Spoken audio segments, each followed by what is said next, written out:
Hey guys, my name's Ed, and welcome to Lesson 2 of my How to Program in PHP web series. Today we're going to learn how to do constants, dive deeper into functions, and then talk about the scope of variables, how to access variables from within a function, as well as constants. If you haven't, check out my previous video as I laid down a lot of the groundwork for how to program in PHP and the basics to variables and all that good stuff. So that's it, let's get started. Alright guys, the first thing I want to talk about in this lesson are constants. So, if you're new to PHP or programming, a constant is a variable that never changes throughout a program's runtime.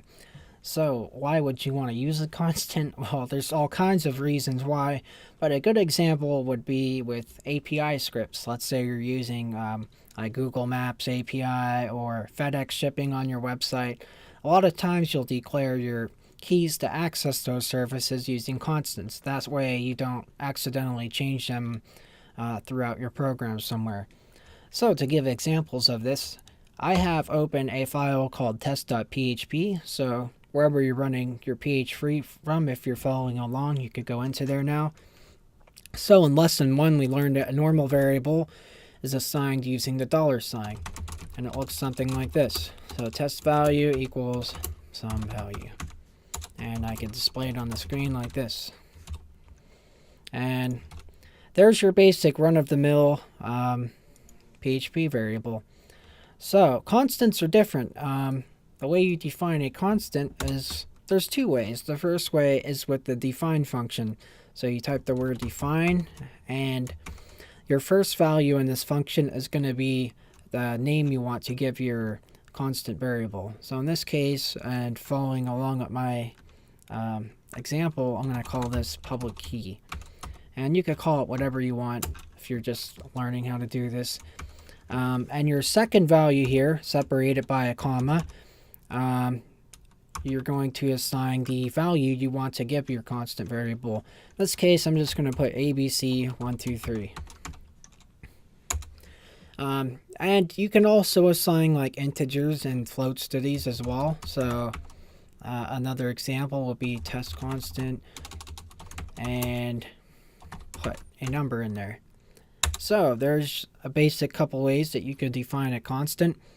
The other way you could define a constant is to use the const keyword. So const space and then the name you want to give your constant. So this one I'm going to use the word for the variable called private key. And this one I'm going to assign the value like DEF 456. And that's it. So there's your basics of how to define a constant with a string and an integer.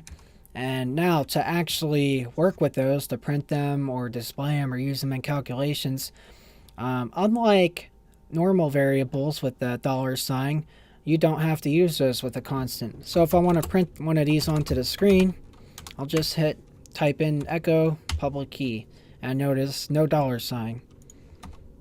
And that's it. So that's how you display a constant. And I'll display my other value here as well. Private key. And display. And there it is. So yeah, again, you don't need the $sign.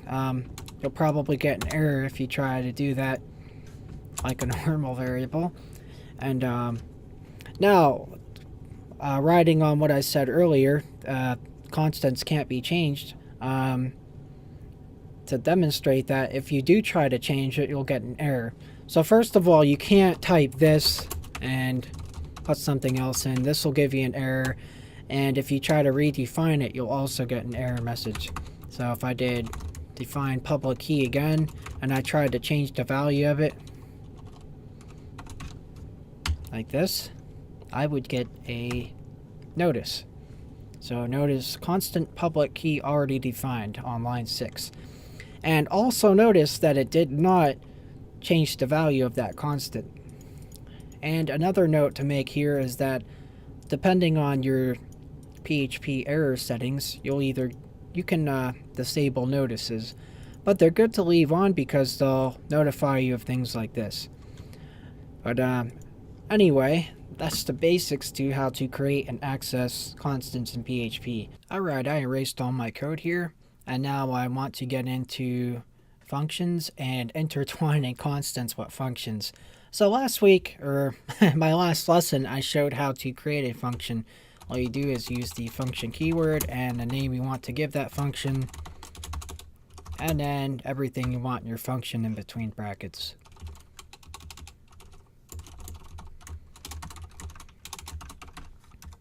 Test function, and to call it, you just call the name of the function, and you could call it as many times as you want. So there's the basics of how to create a function, and last week we also learned how to put return types to functions. So if I wanted to return my function as a string, I could do test value, some value, return test value, and echo test function, and there's that. So, diving deeper into functions, last time I didn't get into variables, so this time I will. To pass a variable to a function, all your variables will go inside of these parentheses. So, test var, and that's basically it. So, if I want to access test var or return it, works just like this. I'll have to pass a variable to this function this time. So,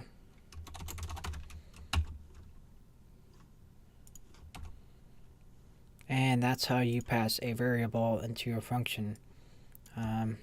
Different text to show how this works. There it is. So all your variables will go into these parentheses after your function name. And to pass multiple variables, you just use commas in between them. So if I wanted a second one, second var, and we'll combine them. So test var equals and second var. So the period symbol is something you could use in between variables and strings and numbers as well. So anytime you print or want to combine values, that's something you could use in PHP. Now, different text, and then follow up text. And there it is. So that's your basics of passing variables into functions. And if you leave these blank as is, I will get an error like this because I'm missing my arguments.